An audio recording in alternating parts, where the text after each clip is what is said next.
Mungie Akers, thank you so much for performing on Advocate Sessions today. That was great. Thank you. Thanks for having us. Yeah. I understand today you did more of the stripped down acoustic set compared to what you normally do, probably more electric and kind of folk rock.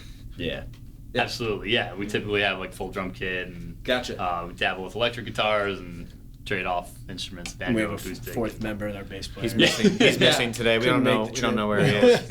Yeah. It was his first day at a new job, so like, you know what? Excuses. Probably shouldn't ask to leave early today. Yeah.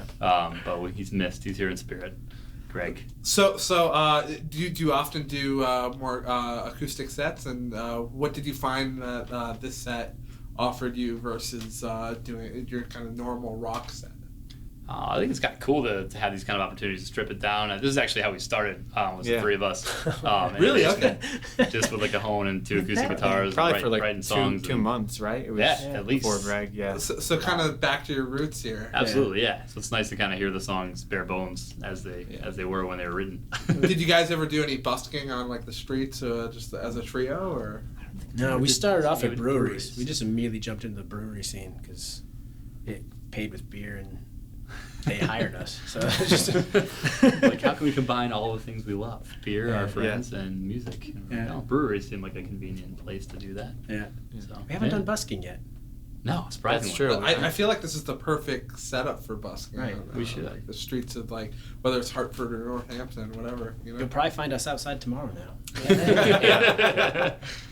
But one thing that I was really impressed with was the vocal harmonies and Thank you. just the layers of instrumentation between whether it's the banjo or the guitar or the dual guitars, and I really enjoyed that.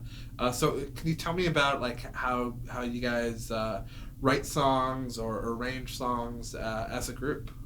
Sure. Well, we do kind of do it as a group. I think like one of us maybe will like spearhead a song and bring in sort of like a rough outline of a verse, chorus, and some kind of a melody, and then from that we all kind of build on it and figure out where our parts would fit in harmony wise. But I think we unanimously are like, oh, that song needs harmonies. Like the first time we hear something, one of us will come in and play it. Right. And we'll be like, damn, I like that. One of us will kind of start singing harmonies over it, and then we'll just kind of build it from there, kind of organically.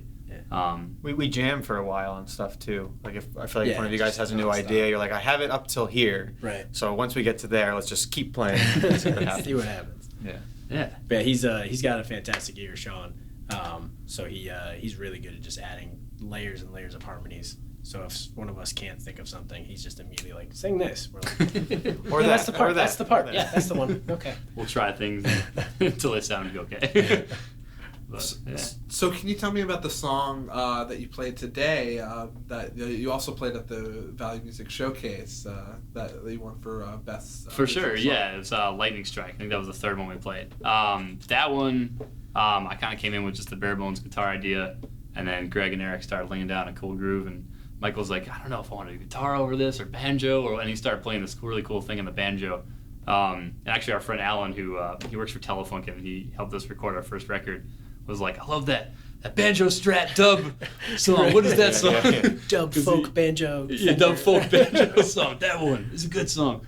But he was really behind it too when he first heard it. But yeah, it's sort of about I think just dealing with life's anxieties and fears and things that get thrown at you on a daily basis, and knowing that whenever you feel down or whenever you feel stressed out, that it's a fleeting kind of moment and that's going to pass, and that's sort of the message of the song. I think it's something that all of us can connect to, and hopefully people who are listening who might not know completely what it's about can at least like latch on to.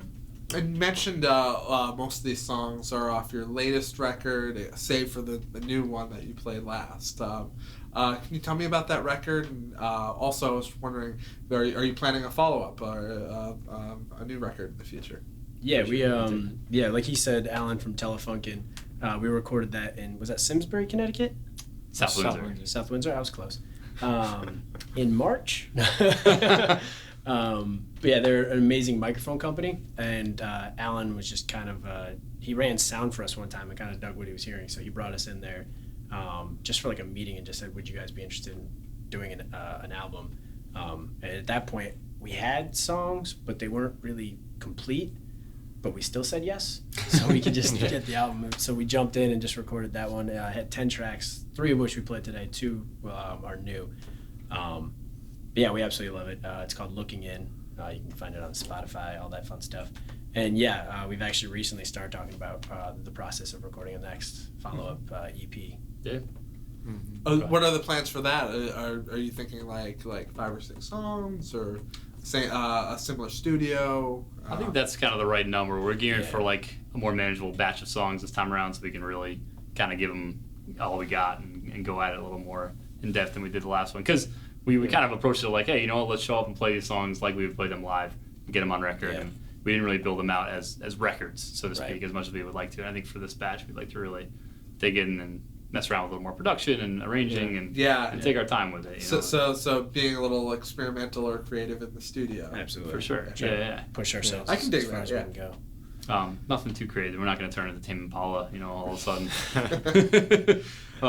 But yeah, I think that's sort of the plan. We want to have 5 or 6 that we really hone in on and take our time recording them and doing them right, and hoping to get that out next year. Fantastic. Yeah. And do you have any gigs that you'd like to tell people about coming up in August, September time frame, as well as like it's kind of good time to plug like social media, that sort of thing. So. Yeah, for sure.